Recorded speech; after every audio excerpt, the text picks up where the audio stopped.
everybody, my name is Sarah. Welcome back. Today I'm coming at you with kind of a negative video because we are going to be talking about my most disappointing and worst books of 2019. My last video was my favorite books of 2019, so if you want more positivity in your life, you can always go and check this out.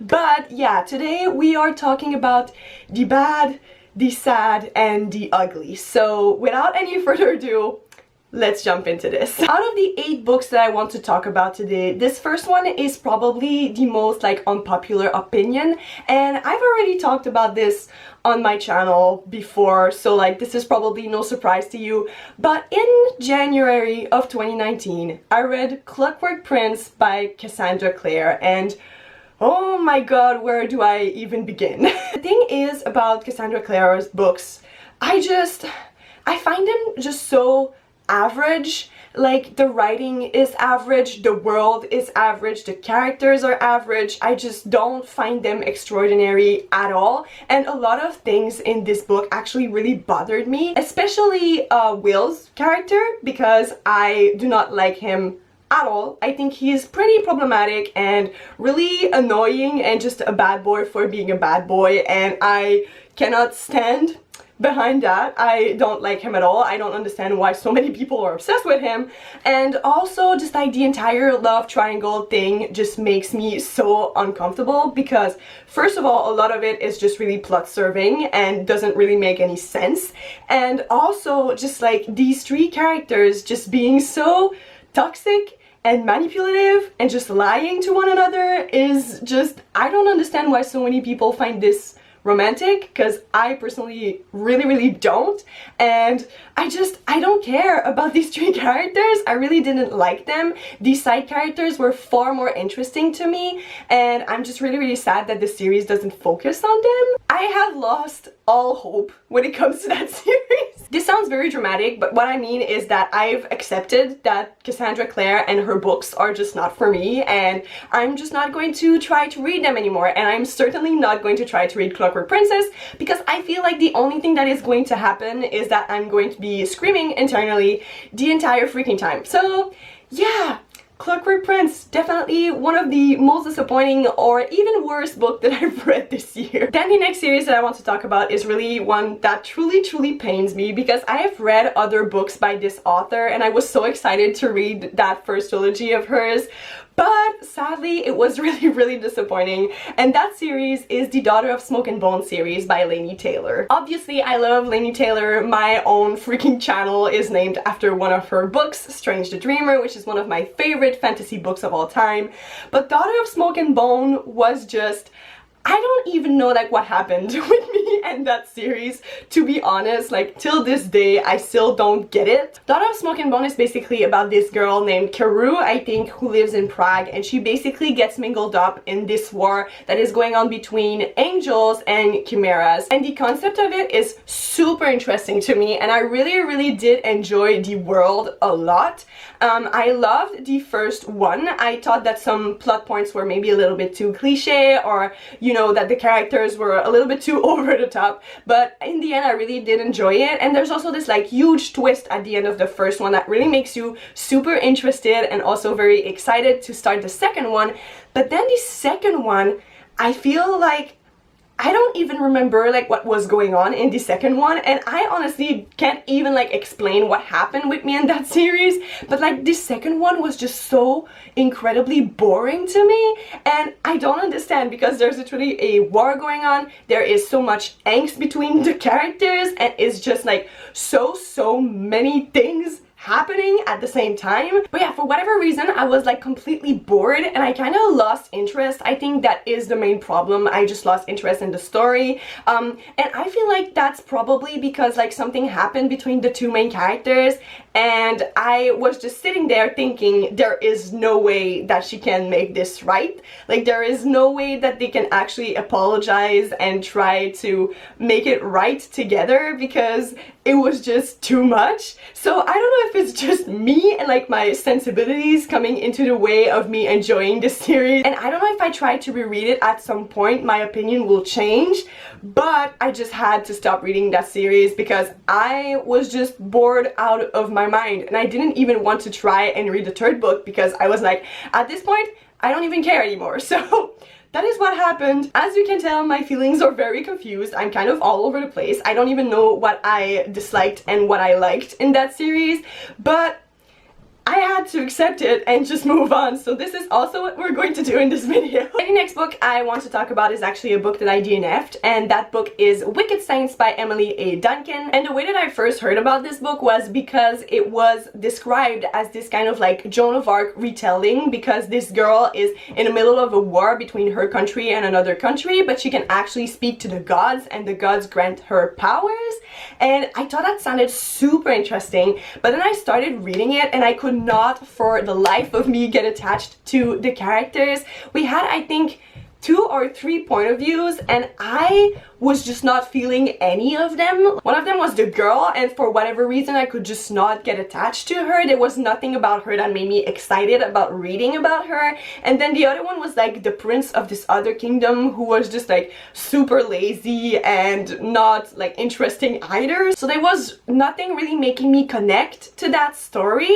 I found the idea of her like speaking to the god very interesting, and there was also another magic system that worked with blood, and I found that also interesting, but at the same time I was just like not enjoying it enough to make me want to read the rest of it. Also, the plot was kind of slow, and at the beginning they were just like running around a little bit and just like we were introduced to those characters, but I didn't care about the characters, so it made it very hard to keep on going. I really wanted to enjoy this book, but nothing was really gripping my attention, so around like halfway through I had to DNF it because I was going to give it 3 stars anyway. So that's the thing that happened. I'm very sad because I really wanted to enjoy this book, and I know that like the opinions on it are quite polarized. Some people really enjoyed it and some people really disliked it, and I really wanted to enjoy it, but sadly I had to fall into the second category. Then the next book I want to talk about, I am also very sad that it is on this list because it is the second book to a series, and I actually really liked the first one, and that book is Kingsbane by Claire Legrand. I've talked about this book on my channel before because I just had to scream about it with someone. But yeah, basically this book is the second book in the Imperium trilogy by Claire Legrand, and in this book we follow 2 queens who are 1,000 years apart, and one of them is the Sun Queen, who is supposed to save the kingdom from the Blood Queen, who is supposed to doom it. So they have this prophecy surrounding them, and we follow them side by side as it slowly unfolds. Like I said, I really enjoyed the first book of that series, and I still don't think that this book is bad. It's just that, in my opinion, the first half really suffered from second book syndrome because the characters were just going on these kind of like random quests, but the moment that it really started to go downhill for me was like 50 pages in the ending. First of all, I wasn't expecting it at all, but also it ended on this like very intense cliffhanger, like emotional cliffhanger that was really kind of weird, and I don't know how she's going to solve everything in the next book, and I honestly don't think that she can solve everything between these characters in a way that will be satisfying to me, because there is this betrayal that really shook me to my core, and I'm still not over it. Like, I love these 2 characters so much, and I so wanted them to be together, but then this happened, and I was just like, what is going on? And I was so incredibly mad at this book in a way that it has been a while since I've been mad, like that mad at books. So this is really what disappointed me the most about this book, if we ignore like the weird kind of plot lines and also weird pace, and also like these characters who really cannot sort their priorities. But yeah, this ending, wow, it truly was something. And I mean, I'm still going to read the third book because I need it for my sanity. Like, I need to know how it is going to end, although it might also just make it worse. But anyway, I'm going to read the last book, but this second one truly was a wild ride that I didn't want to be on. So yeah, I'm still curious to know how this series is going to end. I just really hope that it doesn't make me scream as much as Kingsbane did. Then the next book that I want to talk about is Wayward Son by Rainbow Rowell, which is the sequel to Carry On, and I really don't know what to say about this. I was really expecting to like this book because I really did love Carry On, and I was really excited to hear more about these characters and see like how they were going to grow together after what happened in the first book, because that is kind of what we were supposed to get. Like, it was about what happens after the hero actually defeats the villain, so we were supposed to follow Simon on this journey. And the thing is that I feel like we didn't really get a lot of character growth throughout this novel. It was mainly about them going on a road trip in America, and I mean, I enjoyed like the funny parts that we got and the fluffy parts that we got, but also I didn't feel like it truly felt like Carry On. And I don't know if it's just because we were out of the like school setting that we got in the first book, or just because the magic wasn't really there as much as it was before. But truly, this book didn't feel like Carry On to me. It just felt kind of weird. My main complaint with this book is a very simple one, and that is the fact that I don't think that we got enough of Simon and Baz moments. I feel like every single time they were trying to talk, they were just like turning around each other and turning around the major problem, which was that they could not communicate how they felt. And I found that very frustrating at times, and I was always waiting as I was reading it for things to finally happen, and things were just not happening. And then we got to the end and like nothing had happened, and I was just like, why did we get this book then? Like, what was the point of this entire book? And now that the third book has been announced, I understand that we will probably get a satisfying ending, but I feel like the main problem that I personally have with that series is that it doesn't really have what I would call like a series plot, which makes it a little bit lacking in my opinion. So I don't know if I'm going to read the third book or if I'm just going to consider Carry On as a standalone and just reread it on its own. But yeah, Wayward Son was definitely disappointing to me, and it didn't feel like the magical, very whimsical and fun world that we were introduced into Carry On, so it kind of was a letdown at the end. Then the next book I want to talk about is also another book that I DNF'd, and that book is The 10,000 Doors of January by Alex E. Harrow.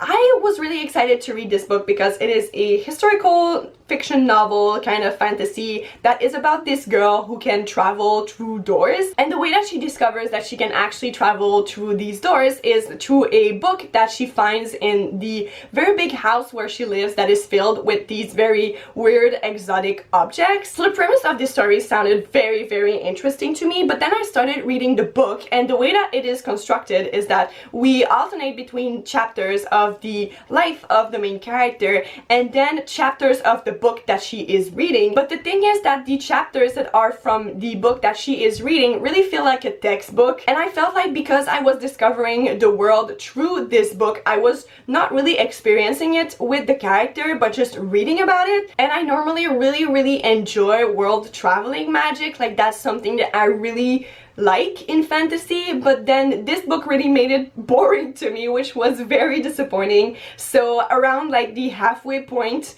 once again, I give it like a fair shot, but I had to DNF it because I was only going to rate it like 3 stars, and I was just not feeling it. So yeah, I was very disappointed about that because I really liked the main character and the concept of it, but just the execution was not my favorite. Then the next book series I want to talk about is the Stalking Jack the Ripper series by Kerry Maniscalco. This series is kind of like a historical fiction slash mystery series in which we follow Audrey Rose, our main character, who is a girl living in the Victorian era who wants to become a surgeon. And in the first book, she actually gets mingled up in the Jack the Ripper case in London, and we follow her and another character as they're trying to solve the case for themselves and discover who Jack the Ripper truly is. I found this series very disappointing because, like I said, it is a mystery series, but sadly I saw every twist and turn coming and I guessed everything from beginning to end in the first book, but also in the second book. So that was very disappointing. Also, I found the writing to be overly flowery to the point where it made it kind of cheesy at times, and that ruined the atmosphere that the author was trying to create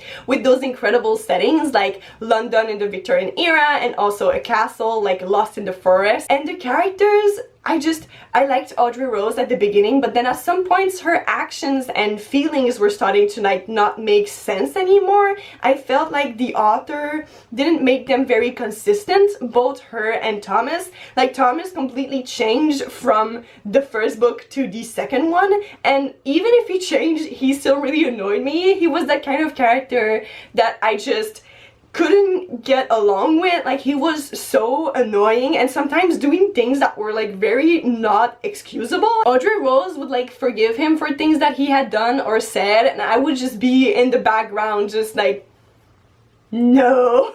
I really couldn't stand him, and I was really disappointed about that because I had actually heard so many people say that they loved him so much and that he was so amazing and everything, but I was just not impressed. So overall, the two first books in that series were really not that impressive in my opinion, and I do not plan on continuing with the rest of it. And then finally, speaking of series that I will not be continuing, the last book on this list is Children of Virtue and Vengeance by Tomi Adeyemi. This is of course the second book in the Children of Blood and Bone series by Tomi Adeyemi, and the reason why I did not enjoy this book as much as the first one is because I felt like it was really repetitive. And what I mean by that is that a lot of the tropes that were actually used in the first book were also used in that second book, and even if the context was different, the fact that they were used again just made it very, very repetitive, and also made me realize that the characters were not growing at all because they were making the exact same mistakes that they had already made the first time around. So that was really frustrating. Also, this book is another case of me just being bored, even though there are so many things going on and there's like a war and everything. So I don't know if it was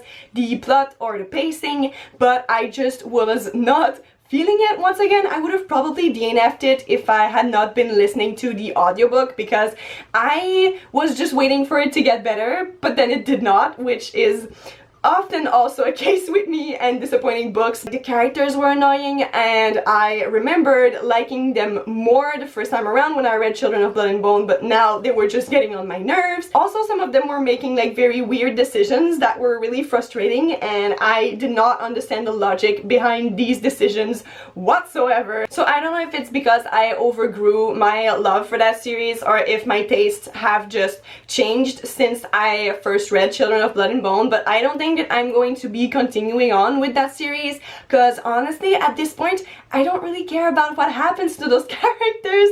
So yeah, it's sad, but it is what it is. But there you all have it. These are my most disappointing books of 2019 in no particular order. And the lesson that I'm learning from filming this video is that I should definitely DNF books more often because I only DNF'd 2 of these, but honestly I should have probably DNF'd all of them. So yeah. But anyway, I hope you enjoyed this salty video. If you did, please don't forget to subscribe, and I will see you in my next one. Bye!